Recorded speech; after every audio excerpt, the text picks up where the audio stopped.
Leçon 3. Dans ces leçons, nous étudions les difficultés qu'un locuteur français peut rencontrer dans l'apprentissage de l'italien. Aujourd'hui, nous étudions les difficultés spécifiques liées à l'utilisation des prépositions articulées, des idiomes et expressions typiques italiennes.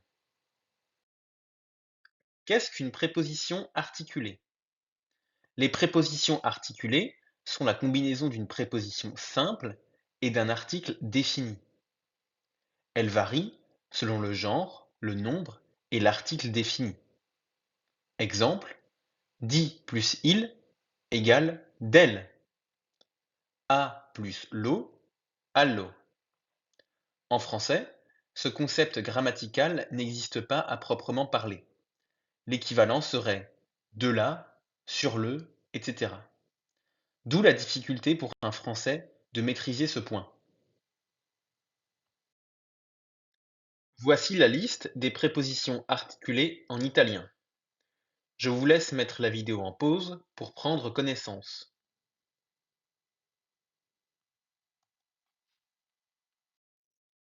Erreurs fréquentes liées aux prépositions articulées.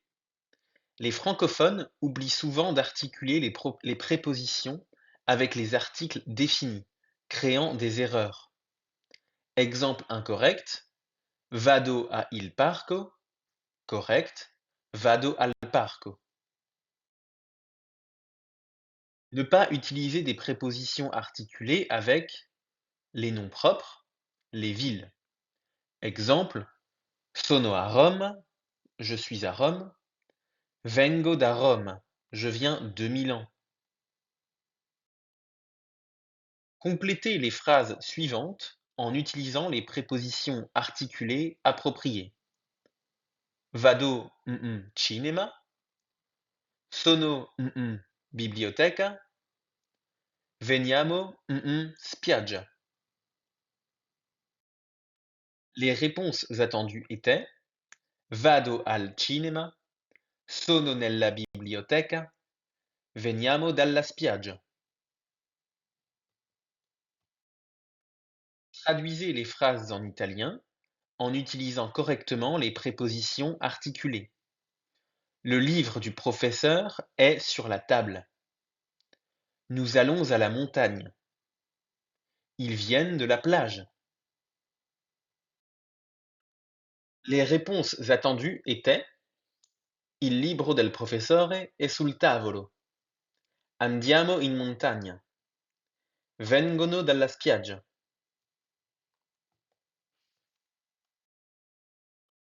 Prévenir des erreurs. Apprendre avec des exemples. Familiarisez-vous avec les phrases courantes. Vérifiez le genre et le nombre du nom. Assurez-vous d'utiliser la bonne combinaison article-préposition. Et enfin, pratiquez régulièrement. Utilisez des exercices pratiques pour automatiser l'utilisation correcte des prépositions articulées.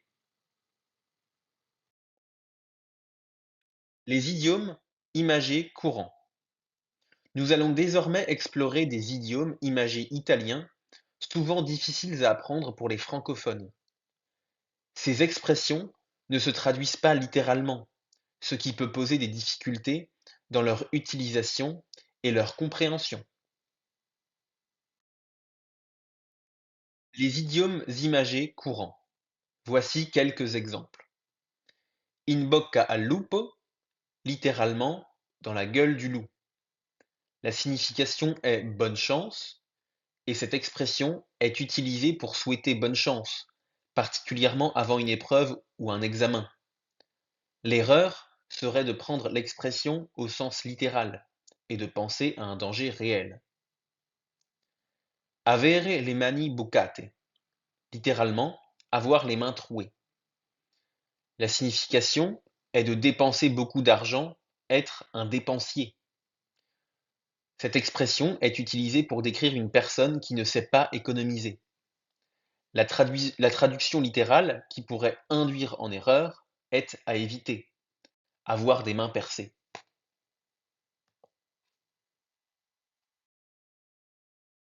Essere al verde, littéralement être au vert. Cette expression signifie être fauché, sans argent. Elle est utilisée pour signifier qu'une personne n'a plus d'argent. L'erreur serait de croire que cela signifie être détendu ou en vacances à cause de la mention de la couleur verte. Acqua in bocca, littéralement de l'eau dans la bouche, signifie garder un secret. Elle est utilisée pour demander à quelqu'un de ne pas révéler une information. L'erreur serait de penser que cela se réfère à boire de l'eau, à cause de la traduction littérale. Tagliare la corda, littéralement couper la corde. Cette expression signifie partir rapidement, s'enfuir. Elle est utilisée pour indiquer un départ brusque, souvent pour échapper à une situation. L'erreur serait de comprendre l'expression littéralement et penser à couper une vraie corde. Andare a letto con le galline, littéralement aller au lit avec les poules. Cette expression signifie se coucher très tôt. Elle est utilisée pour dire que quelqu'un se couche très tôt, comme les poules, qui rentrent au poulailler au coucher du soleil. L'erreur serait d'imaginer un rapport avec le fait de dormir avec des animaux.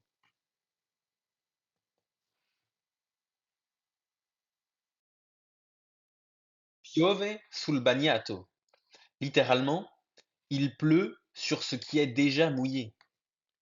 Cette expression signifie que les malheurs arrivent toujours à ceux qui en ont déjà. Elle est utilisée pour indiquer qu'une situation déjà mauvaise devient encore pire. L'erreur serait de faire une traduction littérale, qui pourrait prêter à confusion avec un phénomène météorologique. Essere una mosca bianca, littéralement être une mouche blanche. Cette expression signifie être une rareté, une expression. Contexte décrit une personne ou une chose très rare et spéciale. L'erreur serait de penser à une véritable mouche blanche, au lieu de comprendre l'idée d'exception. Ces 10 idiomes imagés italiens peuvent poser des défis aux francophones en raison de leur manque de correspondance directe avec des expressions françaises. La pratique de ces idiomes en contexte est essentielle pour une meilleure fluidité dans l'expression. À tout de suite pour la prochaine vidéo.